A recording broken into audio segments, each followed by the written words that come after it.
Quanto mais velho eu vou ficando, mais eu vou percebendo que o silêncio é um grande amigo. Ele me acolhe quando ninguém entende o que sinto, e me dá forças quando as palavras parecem não fazer sentido.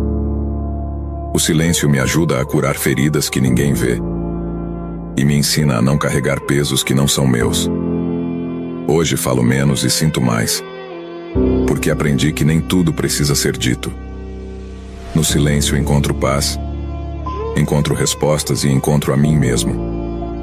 Já não tenho vontade de explicar tudo ou me justificar para todos. Prefiro guardar o que dói e transformar em aprendizado. O silêncio tem sido meu refúgio, meu abrigo, minha forma de encontrar calma em meio a tanta confusão. E é nele que aprendi que, às vezes, a melhor companhia que temos é a gente mesmo.